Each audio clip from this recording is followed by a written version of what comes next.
Thank you for coming to this lecture. Murillo and Justino de Neve, an exhibition that we're very, very fortunate to have been working on with the Prado Museum in Madrid and the Fundación Focus, a sort of private foundation that does very important cultural shows in Seville in the Hospital of the Venerables, which is actually where Justino de Neve was hoping to retire as a priest, but he unfortunately died prematurely, so he never did. But he helped to found it and got Murrilo to paint a few works for it. So I'll be showing you the place. But it was very moving to see the show in Seville because a lot of the pictures that are here now had all been stolen by the French. And being half French, I feel a bit ashamed of this. But Napoleon's forces were Murillo fanatics, as we'll see, and took everything they could before leaving Seville in 1810. And some of the pictures made their way back to Spain, but not to Seville. So when the great, hopefully you've seen the show already, but the big Immaculate Conception, when it was taken to Seville for the exhibition, the civilians were all in awe and prayed and kneeled and did everything you need to do in front of an Immaculate Conception.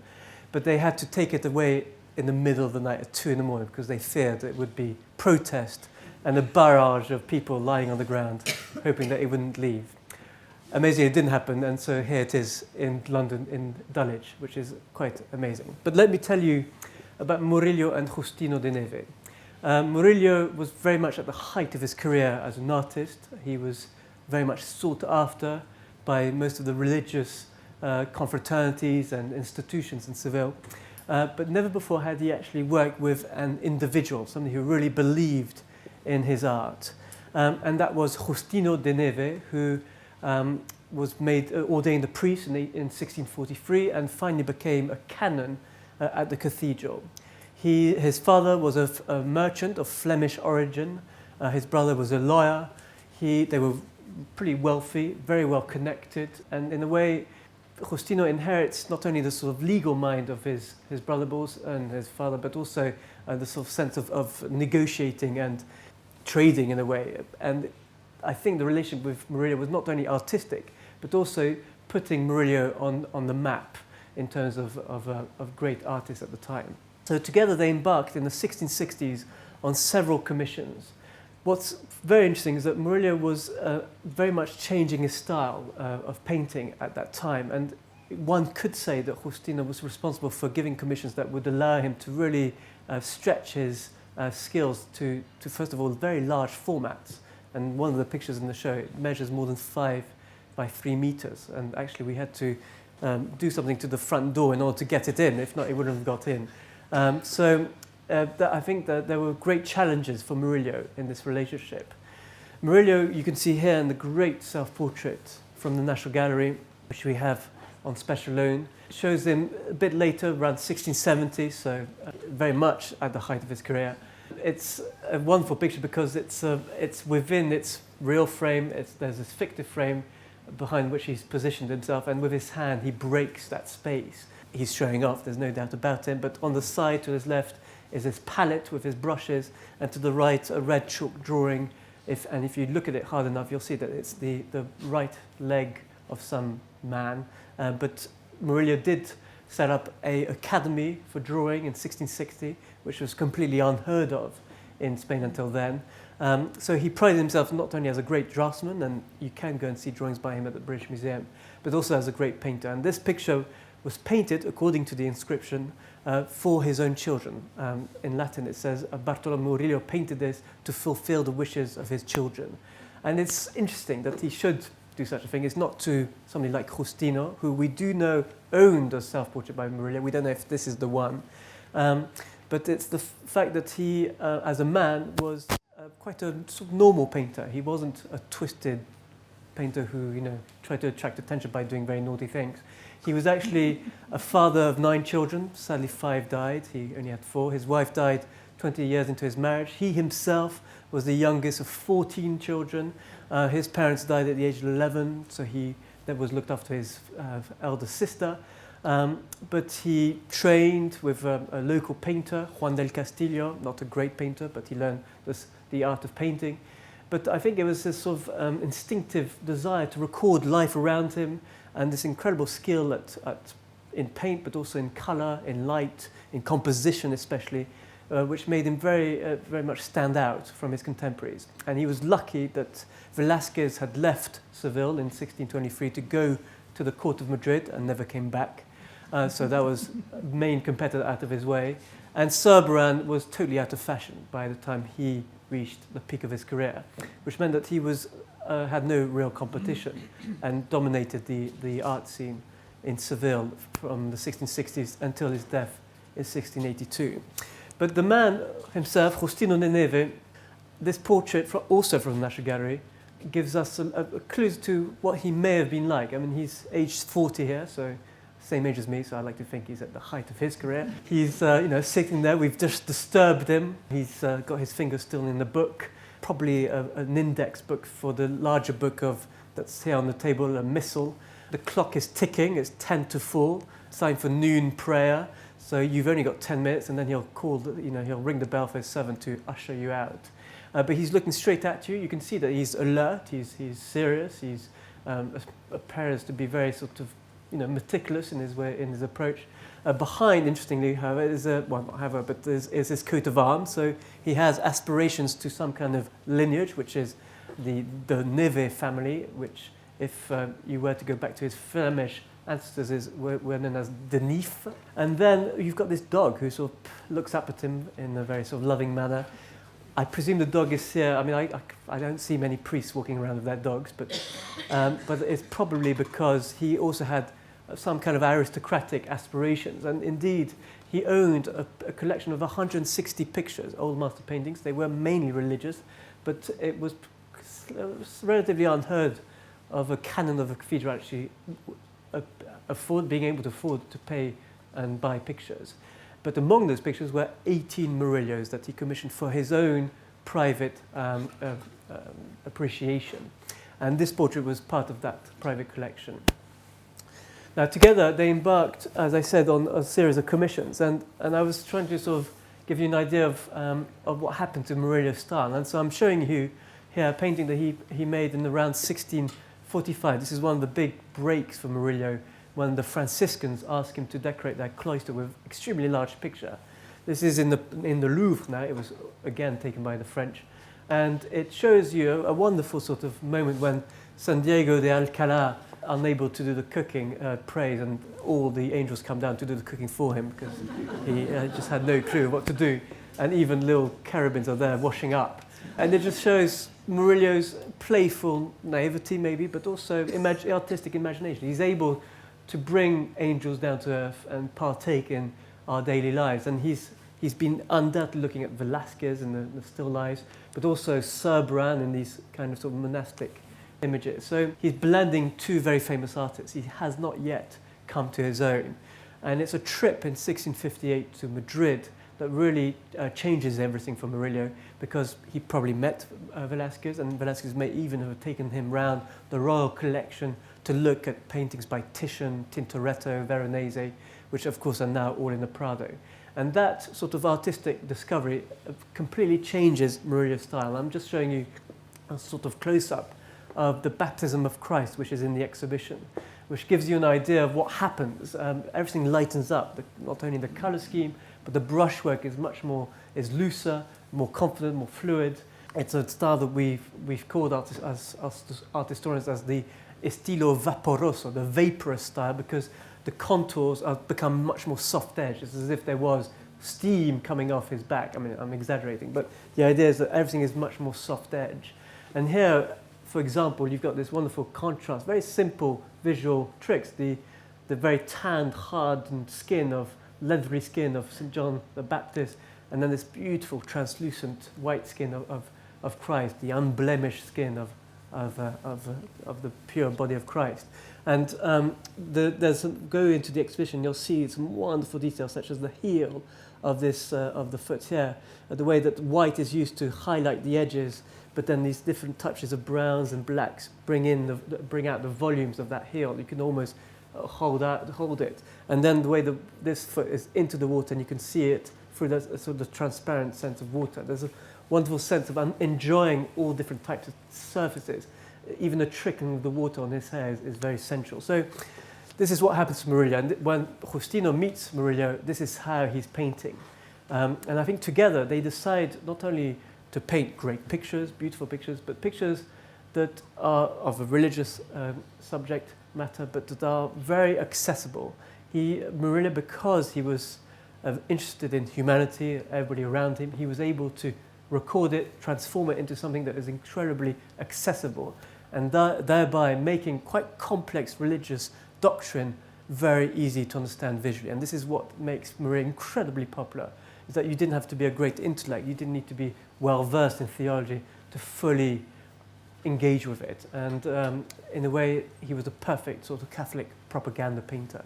And I think Justino, being astute as he was, saw that. So one of the first things they embark on together is the redecoration of the church of Santa Maria la Blanca, which is still in Seville. It's been closed for the last 6 years because they were going to restore it, but with the financial crisis in Spain, everything stopped. And in the end, and I very luckily happened to be there with the English press when we went before the exhibition opened, they got all the local old women to clean it up and open it because they'd had enough of just waiting and having the church closed. So the parish got together, just like the Friends of Picture Damage, they all got together and did a spring cleaning. It is now open, having been shut for 6 years. But this church had been a mosque and then a synagogue. And when the Jewish community was expelled, because this is actually just on the edge of the Jewish quarter, or what was the Jewish quarter, it was turned into a Christian church. But it was looking rather old and medieval and old-fashioned, and so Justino was asked by the cathedral, because they administered this church, to completely reform it and basically renovate it.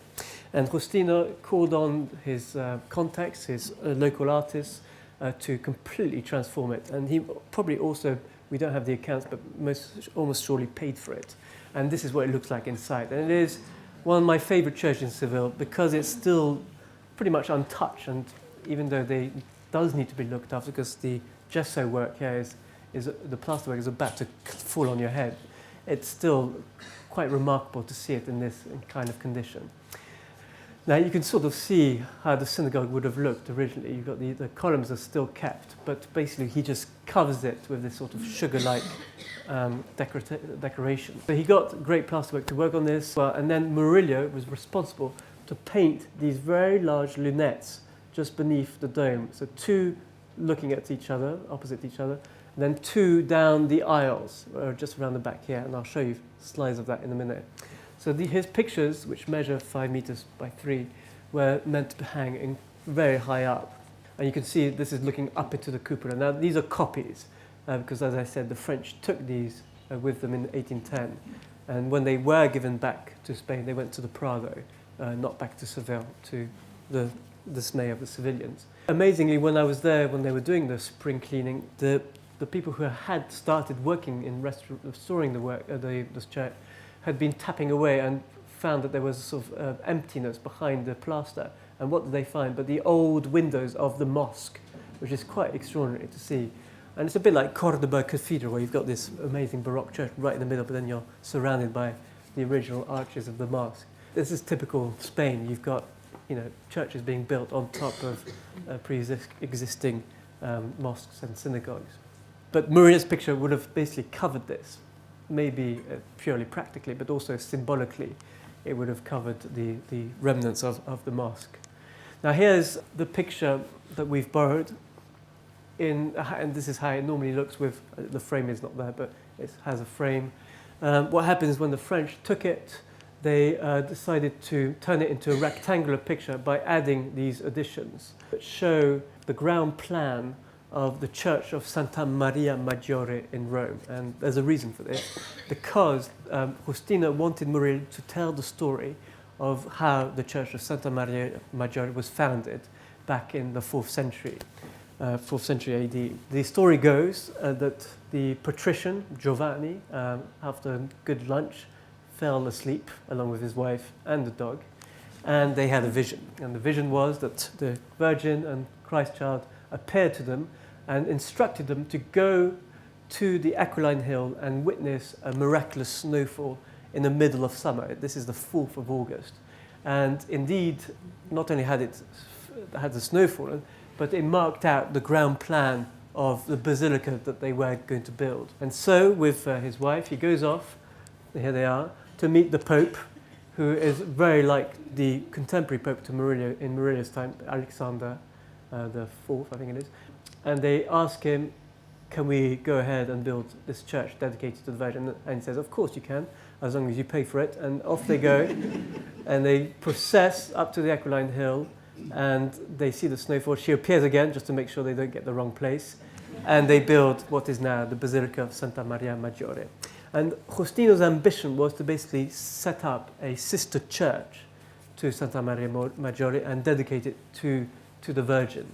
And so not only do these two pictures tell the story, but then in order to sort of carry on with the sort of theology behind this, he also asked Murillo to paint two smaller lunettes, one which shows these clerics paying homage to the Immaculate Conception, the Virgin of the Immaculate Conception, therefore illustrating her purity, and on the other side to show the personification of faith with a chalice and a host, so the triumph of the Eucharist is what we call it, appearing to these sort of local people, civilians, one would presume, who are about to receive the Eucharistic host. So although they're very, this is all about the transubstantiation, a Catholic doctrine that the Protestants reject, and it's philologically quite complex.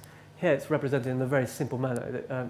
You almost don't question it. You're about to receive the host. And here, similarly, the Immaculate Conception, the idea that the Virgin was conceived without original sin, again, a very complex doctrine to explain, is, it's a fact already for the civilians, and here they are paying homage to it. So there's a lot of political, theological propaganda behind these. This is how they would have looked before the French stole the picture, and this is a reconstruction of the picture in the side aisles. And you can see how they would have fitted perfectly. They would have been an extension of real space. And the way Murillo places the figures on the left and look out to the right, and similarly, when you go back, they would be on the other side. They're on the right, and they look to the left. So it's all very theatrical. And that is why, for the exhibition, I was very keen to, because all these pictures have frames now, to remove the frames and be able to insert them back into niches. This is how the gallery normally looks, as you all know, and this is how it looks now. And it's such a transformation to see.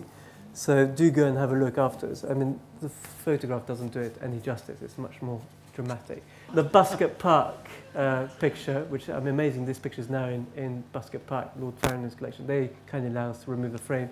And the Prado also allowed us to take the frame off and cover the actual picture, so that you didn't see the additions. And the transformation is, for me anyway, very exciting because you're respecting Murillo's original ideas about composition, particularly here where the actual arch is echoed in the arches he uses within the composition. So you'll have to go and see, but there's a beautiful compositional arch here, another one with the little dog, even the sewing basket here, and the Virgin. So, he's having to adapt his pictorial ideas to the space, and he does extremely well. And by hanging them relatively high, we couldn't put them up here, of course, you get also the perspective.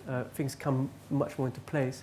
So the sole of the foot, for example, you can at last see it from underneath, which is a lovely little detail, the sole of the foot of the patrician.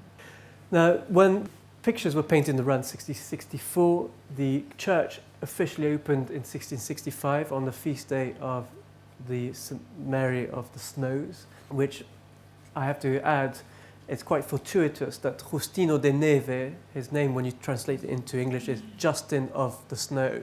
But when they did the big sort of opening, Justino decided to set up a temporary altar right in front of the church.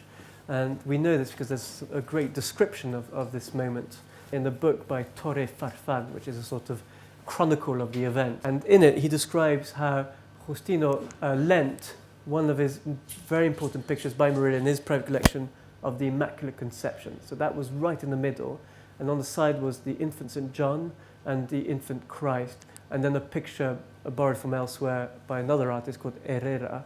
And then also hanging all around were pictures by Rembrandt, strangely enough, Titian, Artemisia Gentileschi. I presume they were all of religious subject matter. But anyway, it was like a sort of temporary exhibition out in the open. And it must have been a very splendid occasion. But he was being quite avant-garde, I think. He was sort of doing an installation outside, of course, with very strong religious connotations. But the picture of the Immaculate still survives, and this the great Immaculate Conception that for a long time was known as the Soult Immaculate Conception, because Maréchal Soult, Napoleon's infamous general, was the one that nicked it from Seville and kept it in his collection until he sold it in 1858, and it fetched the highest price ever for an old master painting, 600,000 francs. And the Louvre bought it. In 1940, Franco laid down a deal with Général Pétain and said, I'll give you one El Greco portrait and the five Velázquez, they're all studio, but Pétain didn't realize that, and you can give me back the Immaculate. And indeed, the deal was struck, and this was seen as a great triumph for Franco-Catholic Spain. And it's one of the reasons why maybe Murillo is slightly out of favor, because he does, for some people, is very strongly connected to that regime. Nevertheless, now 30 years have passed since Franco's death, and hopefully people can reappraise this picture. And I think we're very lucky to not only see it here, but see it in a sort of theatrical setting, but also see it reunited with its frame. When Soult took it from the church of the hospital that Neve founded, he, of course, couldn't take the frame. It's a massive frame. So he just took the picture. So the frame has been left on its own. And for the exhibition, we managed to reunite them for the first time. And it's a marvelous frame. I mean, it's a sculpture in itself. It has all the symbols of the Virgin on the side. The cypress tree, the mirror. They're all symbols that come from the Songs of Solomon, these beautiful poems that allude to love, to virginity and purity. But with the Murillo, he's able to get rid of that and really focus on this incredible sort of assumption of these angels all pushing her up as they come down. It's as if they're a bit like a skein of geese. You know, one leads, pushes up, and then goes back to the back and starts again. There's a sense of movement. There's an extraordinary picture once you let your Anglican taste go and join into this Catholic aspiration. But if you have any doubts, make sure he looks at you and you'll feel guilt straight away, especially when you start kneeling in front of the picture. But it's a picture that really has great theatre in it. When it was shown in Seville, they decided to put it back into the church, and it was a very moving moment to see it there. And that's why they feared that the civilians would do a big blockade around the church for it not to leave. So here it is from the front, but it just makes so much more sense in a church setting. And this is what it normally looks like. They have a rather horrible Immaculate Conception by a sort of follower of Pacheco normally. But as I said, on the side of this temporary altar, they had the infant St. John the Baptist. This is what summarizes for many what Murillo is about, this very sort of saccharine, very sweet, very out of focus, lovey-dovey image, particularly the way he hugs the lamb, and in return the lamb puts his sort of paw. But it's about it's a way of getting people to. You have to remember that Seville had gone through the most terrible plague in 1649 that halved the amount of people there. There had been 120,000. There's only 60,000 people left. So you couldn't give them images of crucified Christs and make them guilty. The Catholic Church had to come up with a completely new, different kind of imagery that gave you a sense of hope, love, and procreation, maybe even. And here's this beautiful child holding the lamb. Of course, the lamb is the Agnus Dei, the sacrificial lamb. Nevertheless, it's a happy moment. And this was meant to be paired with an image of the infant Christ, the Good Shepherd, which sadly we couldn't borrow for the exhibition because it belongs to somebody who has it on loan in Birmingham Museum of Fine Arts. Nevertheless, Dulwich is very lucky to have a very good copy of it, which gives you an idea of what it looks like and how it would have functioned with this one. Basically, Christ and St. John are the same age. Here he is tending his sheep, his flock, while St. John is embracing the Agnus Dei, or one could say a sort of a parallel to the Christ child.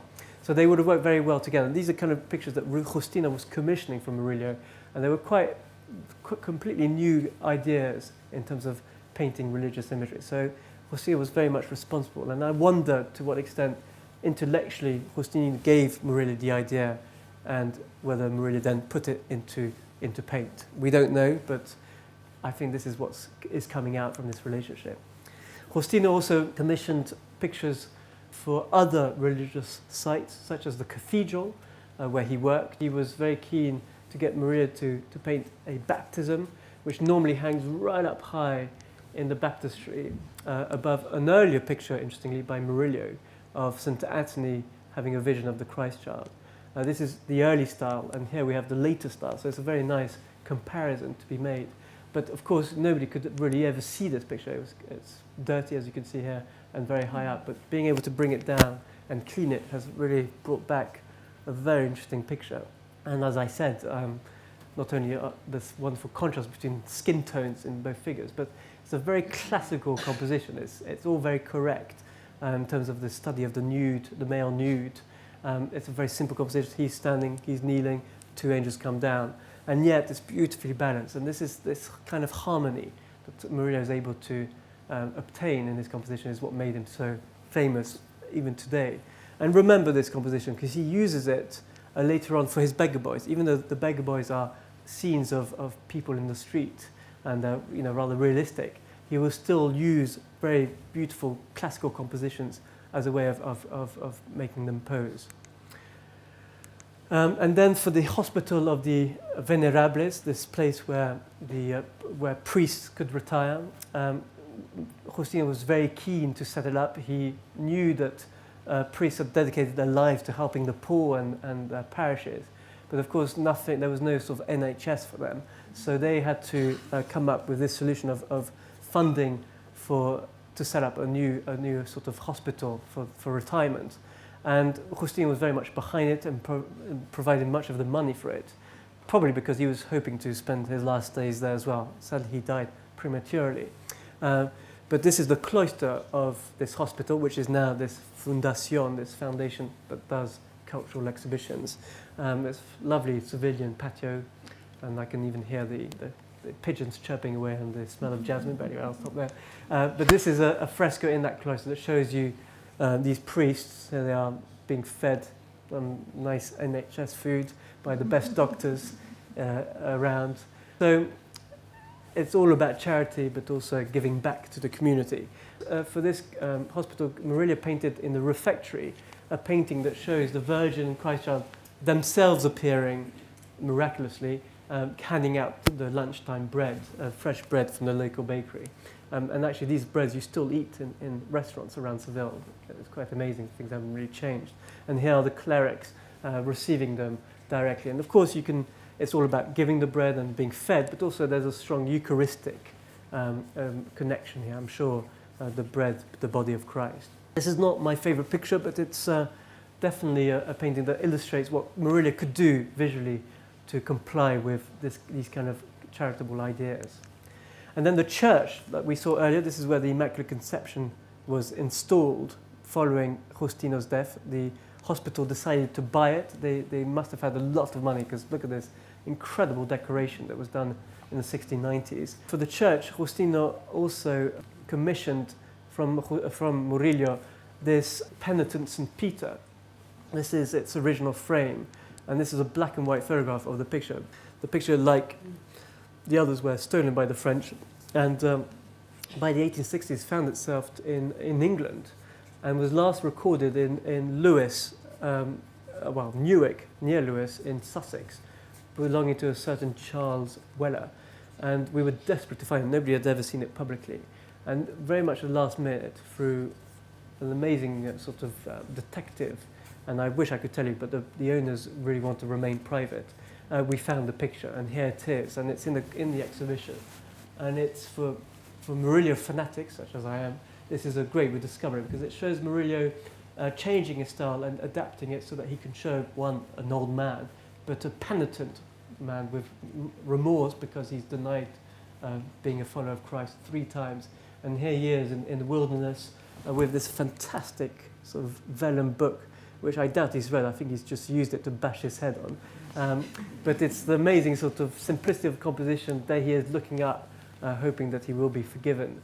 We know this was in Justino's own collection first before it went to the hospital, and he must have used it for his own sort of penitential meditations as such.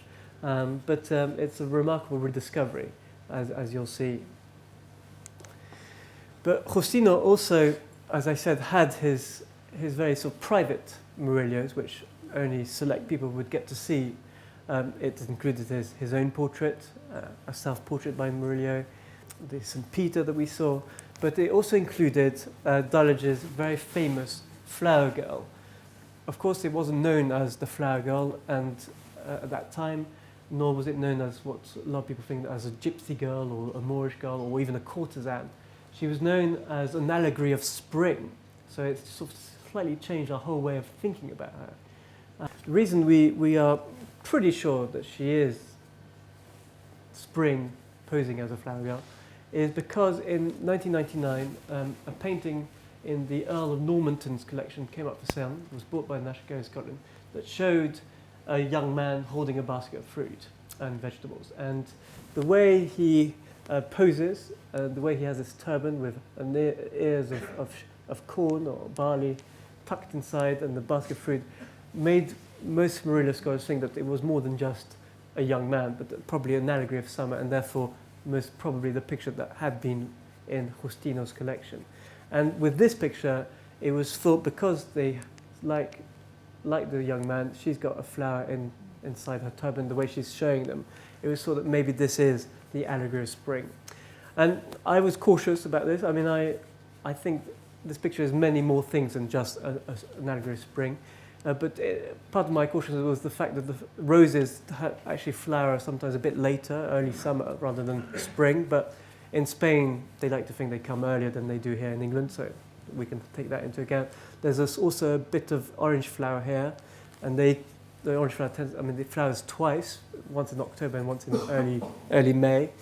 But maybe that's not what we're supposed to be looking at. Maybe it's not meant to be exactly when these flowers flower. But what's been fascinating is that when we examined the flower girl properly for this exhibition, we took an X-ray. The X-ray, when you on its side, and you look at the X-ray, some of you with eagle eyes will see there's something going on underneath. Can you see what's going on? They're basically two angels talking to each other here, and there's a crescent moon here, and this is a white mantle, and it connects with a very famous painting of the Immaculate Conception, of which a detail I'm showing you here in the Prado, which can be dated to 1664. So if I go back, you'll start seeing those two angels a bit more clearly. Do you see them? They're there, believe me. Now, what's been very interesting about this is that it gives us a good idea of when the flower girl would have been painted, which is basically post-1664. And I've always wondered whether this is Murillo's own daughter posing for her father maybe as spring, or as a flower girl, or as Flora, the goddess of spring. We just don't know. But there's something extremely natural, very realistic, and also very, very subtle about this picture that is one of the reasons why people have found it very difficult to pin down. But what's interesting is that I'm sure that she is the same girl that appears here. She looks rather sickly here, I have to admit. Another painting of Santa Rosa of Viterbo receiving roses from the Christ child, which is interesting. And I'm wondering if the roses that she holds actually have a religious connotation. And what we do know about Murillo's daughter, she was called Francisca Maria. She was deaf and dumb, but more to the point, she joined the Dominican order a few years after this picture was painted in 1669, as with taking up the name, her nun's name was Santa Rosa of Lima, St. Rose of Lima. And one wonders whether Murillo wanted to paint her before she entered the order with these sort of symbolic flowers as a way of saying goodbye, but also the fact that he's painting on a recycled piece of Immaculate Conception, suggesting that he wanted to accentuate her virginity. I don't know, this is going a bit too far, but Murillo, being a very religious man himself, but also a very loving man, could easily come out with such a picture, in my opinion. We will never know unless we do Ouija boards and start communicating. Now, also in the private collection were very interesting small pictures. that Murillo painted for Justino, and one of these is this very rare painting on obsidian, obsidian being solidified lava, which when you get good big bits of it and carve it right without breaking it and polish it, you can get a beautiful surface to work on. And Murillo painted 3 of these for Justino. This one, which is in the exhibition, which comes from Houston, but they're very interesting supports to paint on because they're totally black. And what Murillo did was that he left the black background come through, but painted on top. So he was working from dark to light, but he leaves these beautiful sort of milky veins in the stone to come through and to act as sort of divine light in a way. He does it again with, you can't really see it here, but it's coming through here for the agony in the garden. So he's playing with the natural sort of background, but also working on top of it. And they're remarkable pictures, incredibly rare. And for a long time, not thought to be by Murillo because they were so strange. People just could not believe that Murillo would paint on such a format. They thought they were just copies or imitators. But nowadays, we think the quality is so good that they have to be by him. But here's what they look like from the side. As you can see that when they're not polished, they're quite sort of rough. But as soon as you start polishing them, you get this fantastic surface. They're very heavy. The one in the exhibition weighs around 40 kilos, incredibly heavy to lift up. But what's fascinating is that this obsidian was used, the way it came to Seville was most likely from Mexico. And they had been used by the Aztecs as what they called smoking mirrors. They were used for divination. They were linked to the god Tezcatlipocan, one of the gods of night, and the priests would use these stones and peer into them and come up with sort of prophecies. But here is one of these smoking mirrors from the British Museum. It belonged to Dr. Dee in the 16th century, an Elizabethan doctor and inventor, and it gives you an idea how they would have looked. But one wonders, here's a better image from the website, one wonders whether when Murillo was painting these, or when Justino asked them to paint these, whether they were aware that they were painting on pagan objects, and that, like building a Christian church on top of a mosque, we're doing a similar thing by painting on the pagan object and making it a Christian. We don't know.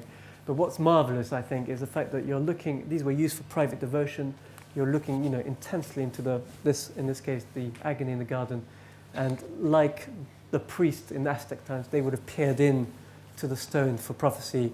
Here, Justino would have been peering in to engage with the agony of Christ. So from that point of view, there's very interesting parallels to be made. Murillo at Dulwich, the whole fact that we've got such great masterpieces here by Murillo painted in the last 20 years of his life meant that it was also a great opportunity to reappraise Murillo at Dulwich. And what's interesting is that by seeing them here, particularly our beggar boys, you get the whole range of his artistry, which means that in a way we're doing a sort of mini retrospective of his work, which hasn't really been done since 1982 when the Royal Academy organised their exhibition, which sadly I was too young to see, but maybe some of you will remember. But very much since then, apart from an exhibition dedicated to Murillo's Beggar Boys that was done by Dulwich, and nobody's really taken him on. And so I'm delighted to think as Dulwich as the place to be able to really bring him back and give him another chance. It has to be said that painters like Velázquez, El Greco, Serban have very much taken over in contemporary taste, and people will find it harder to take in Murillo's sort of soft, naturalistic religious imagery. But I know that a lot of Anglicans find it quite difficult to swallow. But among the great masterpieces are undoubtedly Beggar Boys. But we were very fortunate to be able to clean these pictures thanks to a grant from the Bank of America and Merrill Lynch. And they allowed us to basically restore these pictures. I'm just showing you our new acquisition of the gallery, of a view of the gallery here by Stepanov, an artist working in the early 1830s, and it gives you an idea how highly rated Murillo was, with the Virgin of the Rosary here and the flag on distance. And I'm sure this woman here who's sitting there is copying the Beggar Boys, to Ruskin's dismay, because Ruskin, when he came to Dulwich, he kept saying, why are they all in front of Murillo? They should be in front of the Paolo Veronese. And he was getting highly frustrated by that. But here's our version of the Rosary, one of the great religious scenes that has been installed in such a way that it's in front of the baptism of Christ that we've just seen, also on an altar, and it's wonderful to see it at that altar height. It suddenly changed the picture completely, because normally it hangs right up high in the gallery. But I just want to tantalize you with how they used to look. This is the beggar boys, the two beggar boys, how they used to look and how they look now. It's an amazing transformation. And we've done x-rays of wonderful changes in the composition of these pictures. We've made pigment analysis that gives us a better idea of the fact that actually, rather than being pendants, because for a long time the two boys was thought to be a pendant to the three boys, but we know that now we were painted at different times, so are very unlikely to have been painted to be seen together. And it's only because they were collected eventually that they ended up together. But this is how it looks today. Again, a wonderful difference between basically we've removed very yellowed varnishes, repaints, and we've relined the pictures, which allows one to regain not only the freshness, but the sense of space. You really have you can really see how Murrilo would have placed objects so that you could interpret them with space in between each other. And that's something that really was lost before. But when I was talking about the composition, this Murrilo being able to, he was a great designer. He drew, he made oil sketches, but he also knew how to construct. And here you have this fantastic pyramid set up by these two sitting figures and standing figure. And if I go back to the version of Rosary, he's got a similar pyramid here. So you can see what he's doing. And similarly with the two boys, he's sitting, he's standing.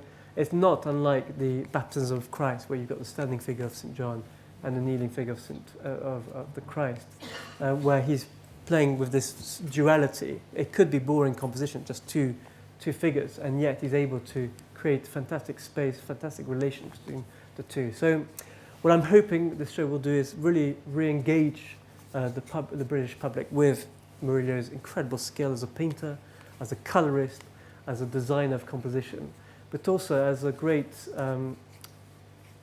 painter that captures life in the most humane of ways, and is able to also take you into a different world, that of the Catholic spiritual world, which I'm sure Justino recognized in him and really wanted him to carry on and engage with the faithful that he also administered. So thank you very much. Please go and see the exhibition and be converted. Thank you.